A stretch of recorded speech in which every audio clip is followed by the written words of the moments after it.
Hello everyone, and welcome to the OK's Computer YouTube channel. My name is Patrick, and today we are once again going to be talking about my record collection. Now this is part 4 in an ongoing series of videos talking about the records I have acquired over the past several years. This is probably going to be my longest one so far, and there's a lot that I'm going to talk about, so I'm just going to pick up right where part 3 left off. If you haven't seen those first 3 parts, I've included links in the description and comments to go and watch those. And we're just going to get started right away with Marvin Gaye, What's Going On? This album recently turned 50 years old, which is amazing, given how marvelous and fresh and exciting it still sounds after all this time. This is a truly groundbreaking record, and it is inspiring in every way possible. It is guaranteed to brighten up your day. Just go give this a listen if you haven't. If you haven't heard this album, what are you doing? It is phenomenal. It's pretty much spotless from front to back. It's one of those few albums that I think literally everybody will enjoy. It's one of the least hateable albums I've ever heard. It's a must-hear for any music fan and a must-have for any record collector. And I love the gatefold here. On one half, we have what is described as a family photo album. And given the themes of, peace and unity and family that appear on the album, I think that is very appropriate, and I love that he did that. And on the other half, we have lyrics to every song, as well as credits, and a short blurb about, the meaning and the concept behind the record. So, very simple artwork in the gatefold, but it works in every way possible. And this album, like I said, it is a must-own for any record collector. You have got to have this. I love it so much. And now for something completely different, we have Freddie Gibbs and Madlib with Piñata. Now, after that album, which is, very inspiring and calm and peaceful, we have essentially gangster rap. Now, Freddie Gibbs, I don't really talk about him much. I haven't made a video about him so far, but I really love his work. I love everything that he's made. And this collaboration that he did with producer Madlib, of, Mad Villainy fame, is truly stunning. It's one of my favorite albums, easily one of my favorite rap albums, more specifically. And I do also love the other album they did together, Bandana. I don't have that one yet, and I do think that Piñata is better, but I would love to have Bandana at some point. And the packaging here, it's just a single sleeve, which is kind of inconvenient, given it is a double album. But I really, really love the color of the vinyl. Look at that. That is amazing. Now, this is courtesy of Newberry Comics. If you know Newberry Comics, you know they do some insane color vinyl, and Piñata is no exception. They did multiple different variations on this Piñata reissue, and I opted to go with the splatter one because I just love that so much. So yeah, any rap fans that are watching this video, if you haven't heard Piñata, you're going to love it. It's phenomenal beats, amazing verses from front to back from both Freddie and the features. The features are amazing as well. It features verses from Danny Brown, Raekwon, Earl Sweatshirt, Domo Genesis, Mac Miller. It's a really star-studded album, and I love everything about it. So yeah, shout out to Newberry Comics for doing a fantastic pressing of a fantastic album. And speaking of fantastic pressing of fantastic album, Godspeed You Black Emperor, F-sharp, A-sharp, Infinity. Now, you've heard me talk about Godspeed on here before. I briefly mentioned them in the previous record collection video, and I also talked about their new album, At State's End, in a So Far So Good segment. I really, really love that album. I adore this band. I've been listening to them for most of my life. I've seen them live, and I plan on seeing them live again as soon as possible. I own 2 of their albums, but I would love to have all of them someday. And F-sharp, A-sharp, Infinity, their debut, is easily my favorite. And it's got some really interesting stuff going on in the sleeve here. Starting with the cover itself, we have embossed on the cover, Godspeed You Black Emperor, and then the title on the bottom. And this famous sign photograph is actually not on there. They just took a photograph and glued it onto the red sleeve. Now, I'm not going to take it off, of course, because why would I? But it is actually glued on there. It's not on there permanently. I don't know why they did that, but it is really unique, and I like that they chose to do that. And the backside is pretty barren. There are 2 logos, and then whatever this is, I don't really know what that is. But yeah, very simple, minimalist packaging, very true to the nature of their work and what they do. And these 2 things here, this is what I really want to focus on, because the extra stuff that comes in this album is really something I've never seen before, and I don't think I'll ever see again. It's astonishing. So, starting with this is apparently a stencil drawing of a train, and I believe this is similar to the train that crushed pennies that are also included in the album sleeve, and I'll get to that in a little bit. But yeah, I love this drawing here. It is so meticulously drawn and detailed. I love it so much. And then this manila envelope, this is what I really want to talk about, because there are some strange things happening here that I just love. So if we open this up, the first thing that we see is this piece of paper here. This has, a brief poem / blurb about the album and why it exists. And on the other side, we have credits for the band, as well as a complete list of the gear used to record the album. That's not something I see very often, and I love that they did that. Now, granted, you probably can't find most of this gear nowadays since this was recorded in the 90s, but they did that, and I don't really see many other people do that. I love that so much. And I'm sure that, if / when I release new music, I'm probably going to do the same thing. That is genius. And what else we have here? This is a replication playbill of a show that Godspeed did back in 1999. It's not very, eye-catching artwork, but I said it is very minimalist and cryptic, true to the Godspeed formula. I love that so much. And we also have this poster / blueprint, and I don't really know what it's a blueprint for. It's similar to artwork that they did on Lift Your Skinny Fist Like Antennas to Heaven, and I'll get that soon. But this is really weird. I don't know what it means, what it stands for. I just got this very recently, so I'm still going through all of this, trying to figure out what exactly is happening here. But I love that they do, blueprints a lot, because, it shows that they are very carefully constructing and building their albums. And, like I said before, this does come with a crushed penny. They put pennies on train tracks near their studio, let trains run them over, and then put the crushed pennies inside copies of the album. Why? I don't know why they did that, but it's awesome. I love having this as, an artifact of the creation of the record. That is genius. I have no clue why they did that. I've never seen anybody else do that, but it is brilliant. I love that so much. Honestly, it's worth getting this album just to have that alone. And the last thing that we have here, I don't know what this is, where it came from, who it came from, but it's a piece of a poster of some sort. It might be a Godspeed poster, it might just be a random piece of paper. And on the back, it says, "Patrick thanks Joseph." Now, I was honored to have, a handwritten note come with a copy of this album, but I don't know who Joseph is. I did some research, and nobody associated with Godspeed or Constellation Records is named Joseph. I don't know who Joseph is. I mean, it's wonderful. I love having this note, but I would love to figure out who exactly that is, so I can thank them properly for saying that. But, yeah, that was weird. I don't know who Joseph is. I'd love to figure that out someday. But for now, I'm just happy to have it because this album is wonderful, a must-hear for post-rock fans. I'm sure that most of my viewers are already well familiar with this record. It is a very beloved post-rock album, and for good reason. It's amazing. And speaking of beloved post-rock record, we have another one, Lift Your Skinny Fist Like Antennas to Heaven. This is the most popular Godspeed album, and for good reason. It's really just some peak post-rock.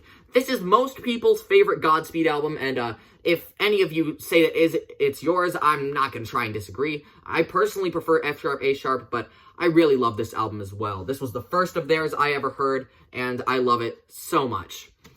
And the packaging here isn't as intricate, probably because this was a reissue, but it does have a similar kind of blueprint thing. This time, going over the entire form of the album, these kinds of blueprints were used to lay out everything the band would perform live in the studio. I think it's crazy that they did that. I'm still trying to figure out what exactly this means. It also features the titles of the songs, but there are so many titles here, and oftentimes I just go by the titles that are given on the streaming release, Storm, Sleep, Static, Like Antennas to Heaven. I just go by those, but there are a bunch of titles for a bunch of sections here. Like I said, very intricate, cryptic, and minimalist. I love that so much. Great album, great band. I love Godspeed so much. I hope that I can see them live again someday, because that was one of the best concerts I've ever been to. Moving on, we're going to move forward quite a while to the early 2010s with Gorillaz, Plastic Beach. Now, you've all heard me talk about Gorillaz on here before. I love Plastic Beach. I have so many fond memories associated with this album. I've been listening to it ever since it was first released in 2010, so I've been listening to it for most of my life. I love everything about this album. It's one of my favorites. It's been one of my favorites ever since I first heard it. It is brilliant. And, having it as a part of the collection was pretty much a must. Like, an album that's this important to me and this important to modern music could not be forgotten when it comes to my collection. And I don't know much about the Gorillaz lore, so I don't know what is happening in this image here, but I do believe this is from the music video for, it might be On Melancholy Hill. I'd probably have to go back and look at that and see what exactly is happening here. I'm not really caught up on the Gorillaz lore, but what I do know is that at this point in the story, everybody in the band was separated. They were all doing their own thing. Noodle was nowhere to be found, so Murdoch built a cyborg Noodle, and Russell was a giant for some reason, because he swam through the ocean and consumed a bunch of toxic waste that turned him into a giant. There is a lot happening in the story at this point in the Gorillaz lore that I can't even begin to describe. I just think it's a wonderful album. So if you are a pop fan, a hip-hop fan, a fan of anything, this album will get the job done. It's phenomenal. I love it so much. It's really, really great to have. And speaking of Gorillaz, we have their most recent album, Song Machine, Season 1, Strange Times. Now, I was very hesitant about this album, because the introduction of the concept was something very strange. It didn't really fit into the Gorillaz lore. Instead, it focused on this thing, the Song Machine, that just randomly spat out songs every now and then, every couple of weeks. And they said that it was going to be built up to an album with all of the Song Machine songs on it. And I was worried about that, because as much as I loved all of the songs that they were putting out, I was concerned about how it would translate to an album setting, because they are so drastically different. How could this possibly work? But when the final album did come out, I thought that it turned out amazing. I think it's actually their best work since Plastic Beach. This thing is incredible. I love it. Tons of amazing features, amazing work from Damon, and the artwork from Jamie for this album is fantastic. When they did this album, they did a few different pressings. One of them was a box set that was like $300. I wasn't about to spend $300 on a Gorillaz box, as much as I love their work. So I settled for this. This is actually like a book pressing, and there's a lot happening here. We open this up, we get the record itself, of course, and then some poster type things. They're little square pieces of art associated with the album and the music videos. This is pretty similar to the cover art. I love that. And I'm not going to go through everything happening in the art here, because this is a dense book of artwork, but it is beautiful. I will say, I mean, as much as I love the album, this is worth getting just for the art alone. Jamie Hewlett is a fantastic artist, and so if we flip the pages here, any page you go to, you're going to get something beautiful. We have that same image from before, and we also have pictures of each band member. They also have different pages associated with each band member. I love this art here as well. Everything happening here is beautiful. So yeah, Gorillaz, Song Machine Season 1, Strange Times. I think this is one of their best albums. I adore it. I love the features. I love the sound of it. It's so bright and vibrant and colorful, and just, it has an infectious joy to it that not a lot of Gorillaz albums have, or at least they haven't had since Plastic Beach. Another must-own for a record collector. If you're into Gorillaz, this book pressing is phenomenal. I love it.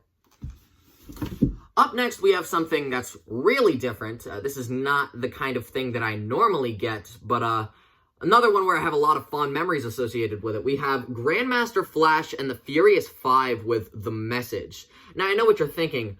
Grandmaster Flash? What? Why? Now, I think that this was mostly a nostalgia thing. I got this very, very soon after I started my record collection. I said in, I think it was part 2, that Deltron 3030 was the first vinyl I ever purchased. This one was the second. I went to one of my local record stores shortly after I got that horrible Crosley record player that I can't believe I got. But this was one of the only things in the store that I actually recognized because, you know, The Message was one of my favorite songs at the time. And so I tried out, you know, the trial turntable at the record store, and I listened to some of the other songs on the album, and I was like, wow, this is great. This is a fantastic, you know, relic of old school hip-hop. And what I didn't expect was I didn't know what color vinyl was at the time, so when I saw this red vinyl, I was shocked. I loved having it. The only other record I had in the collection, Deltron 3030, was on a black vinyl, which I thought was the standard. I didn't know that color vinyl existed, so having this album was, it was a real gem. I love this album. I think that The Message is still one of my favorite hip-hop songs. It is brilliant, and it aged very, very well. You know, given the political message of it, it was relevant back then, and it's still relevant today. I love this album as a whole, but I think that that one song, The Message, still really stands out to me. I love that red vinyl, too. This was my first color vinyl in the collection. I loved having it. And, now, this was another early purchase, back when I didn't realize that picture discs aren't really the best vinyl. I did get a copy of Michael Jackson's Thriller. You know, Thriller is a must-own for a record collector, kind of like What's Going On. It's one that everyone has at one point or another, but I got a picture disc of it simply because I thought it looked cool.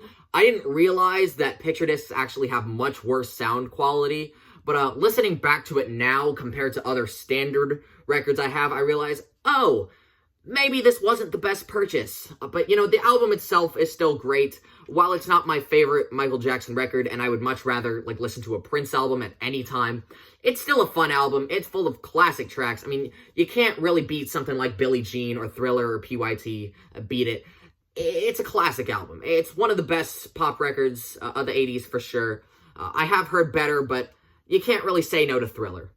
So yeah, I do think that getting a picture disc wasn't the right decision, but I'm still happy to have it nonetheless.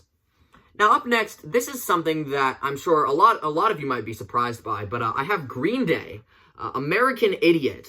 Now, I don't really like Green Day. I'm sure that a lot of you have heard me talk bad about Father of All and the stuff that they put out after 21st Century Breakdown all the time. I really don't like a lot of their material.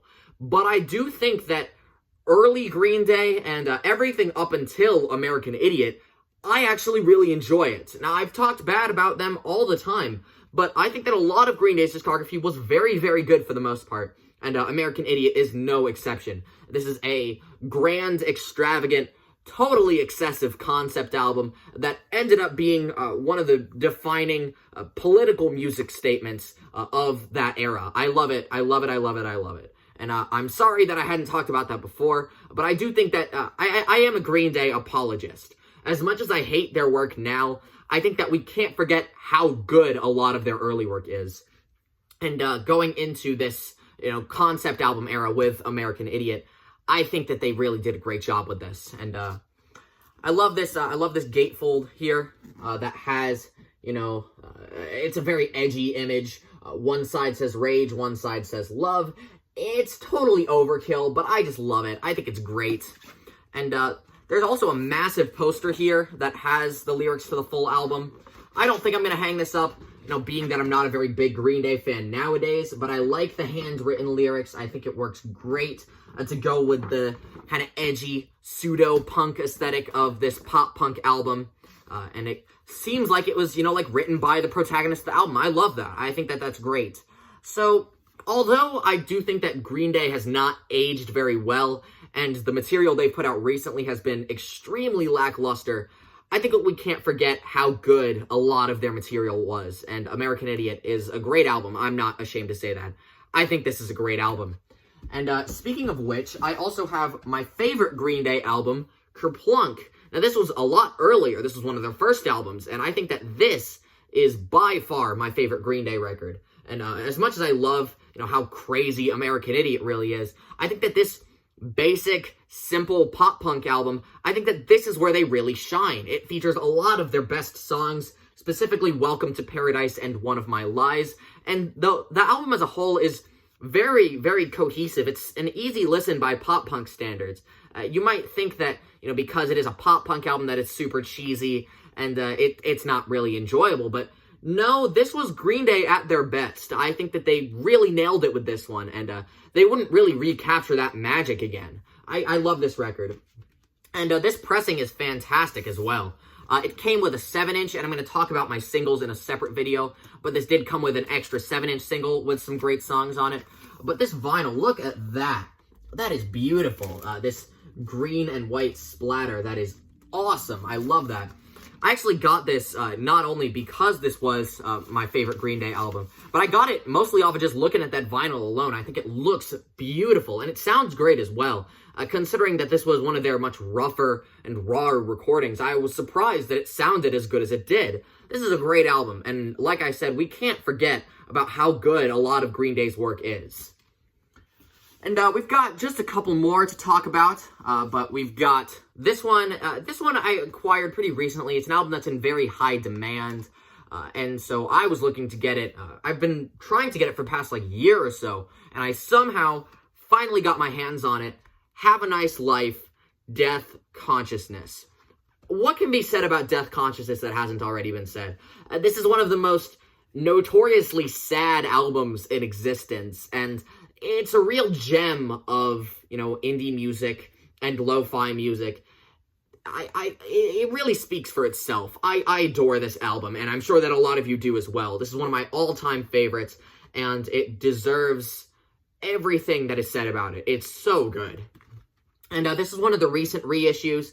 The Flenser reissues this album all the time because they know just how much people love it.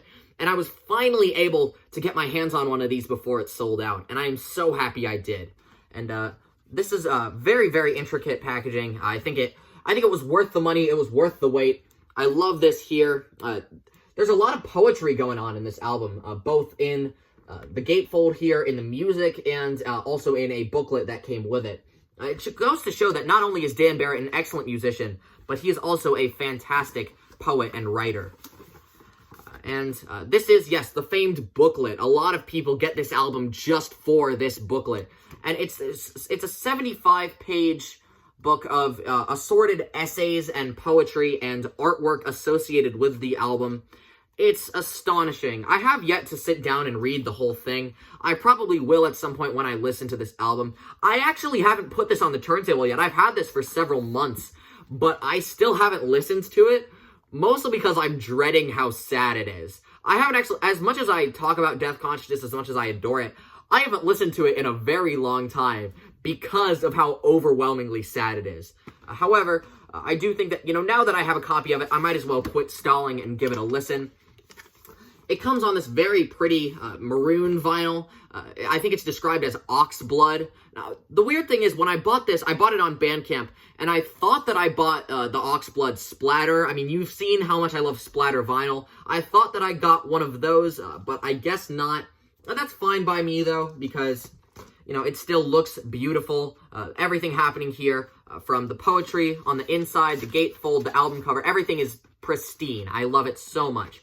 And so I will probably listen to this at some point. I need to stop putting it off and just put it on the turntable. But I will get back to you and tell you just how depressing this thing really is. I love Have a Nice Life. I love Dan Barrett. This man is extremely talented, and I can't wait to see what he does next. And we've just got two more, and then we'll cut it for today, because I'm sure that this has been going on for a very long time. It says it's been 24 minutes. My goodness, thank you all for sitting through this, but we've only got two more, and they're pretty simple ones that I should be able to get through pretty fast. Honeymoon, From the Future. Now, Honeymoon is a band that is horribly underrated, in my opinion. These guys are amazing, and barely anybody talks about them. It is so disappointing. They are a punk band slash sort of shoegaze band coming from Ohio. I've got to respect bands from Ohio, being somebody from Ohio myself. And I first heard about this band in a Reddit post, actually, on r/vinyl. One of the members posted a picture of From the Future on vinyl and said, "My band just got printed on vinyl for the first time. I think it looks amazing. I'm so excited about this." And I thought, man, that's awesome. I love being able to see that, people are finally, achieving their dreams of putting out an album and putting it on vinyl and being able to share it with the world. So then I was like, oh man, I've got to give this a listen. And I was lucky enough to, find a link to the album. It didn't seem like something that a lot of people had listened to. So I was surprised to, find this underground gem of an album. And when I listened to it, I was like, wow, these guys are amazing. Why aren't more people talking about this? And so I got that copy of the album as soon as I possibly could. It was the same pressing as the one shown in the image. I'll see if I can find a link to that original Reddit post so I can share it with all of you. I might put it in the comments or something. But yeah, I loved being able to, support a small artist who just got printed on vinyl. And the vinyl itself is fantastic. It is a beautiful, beautiful pink. Look at that. And it's got traces of a darker red and some white in there. I swear that I've not, stained or harmed this album. That was entirely on purpose. It's limited to 100 copies. I'm so happy to be one of those 100 people. And I also have a single of theirs that I'll talk about in a singles video when I do a whole video devoted to just the singles in my collection. I love this band, and I am so happy to have them as a part of the collection and to be able to support their work. I think that From the Future was easily one of my favorite albums of 2020, and there are just not enough people talking about this band. I love their work. I can't wait to see what they do next. I love that single they put out recently. Really, really great album from a really, really great Ohio band. And finally, we've got just one more, and then I will be on my way to continue working about working on another set of videos. I've got a lot in the works right now, so we're just gonna go over this. We've got IDLES with Ultra Mono. Now, IDLES are a bit of an anomaly because they're pretty polarizing in the music community. I love them. I think they're great. I have yet to hear a bad record of theirs, but there are a lot of people that really, really hate their work, especially this album. I have yet to understand why. People say that their work is very preachy, that the sloganeering is bothersome, and they think that they're, pretty shallow.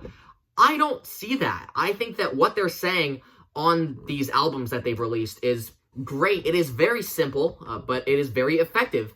True to the punk standard. It is simple, but it is powerful. And while Ultra Mono is not my favorite of theirs, I think that Joy as an Act of Resistance is their best. I really, really liked this album, and so I was very excited to get a copy of it. And I love the packaging here. Very, very simple, but it works in every way possible. So as you can see, it is a clear vinyl that comes in a clear sleeve. And I'm going to take the vinyl out very carefully and see if I can show you what exactly is happening. Oh, well, now that I look at it, I realize that the two sides kind of blend together. On one side, you have a track list for the album, and on the other side, you have a nice message from the band that goes over the purpose of the album, and it says, much love, thank you for listening to the album. I love having that. And it's also numbered, I believe, 2,000 copies of this album. So it's not entirely rare, but it is limited, and so I was very happy to have it. I don't think that this is their best work, but I do think it's a very, very fun album that is excellently produced. It features a plethora of marvelous guest artists and producers that, went into creating this album. I love having it, and I love this band, and I don't really understand the hate for them. I think that what IDLES have done so far has been great, and I have yet to be disappointed by an album of theirs. So, yeah, that's going to be the end of this record collection video. This has been going on for a very long time, but I also covered a ton of albums. That is about the end of, about a third of the collection, and we're going to continue talking about the rest of them probably in a month or so. I've got a ton of videos lined up that I'm working on. I've got stuff about Clipping, Black Midi, Run the Jewels, Brockhampton, the Mars Volta. Bunch of videos that I've got in the works, and I'm keeping myself very, very busy. So it was good to have this time to just talk about my records, be super relaxed, and thank you all so much for watching and listening. I hope that if you haven't heard any of these albums that you go give them a listen, because I want a lot of you to love these as much as I do. I think they're great. And thank you for watching. As always, be sure to like and subscribe if you feel so inclined. Follow my other social media profiles for more content every day. And remember to watch those previous parts if you haven't seen them yet. And so yeah, that's the end. Thank you all so much for watching, and I hope you all have a very nice day.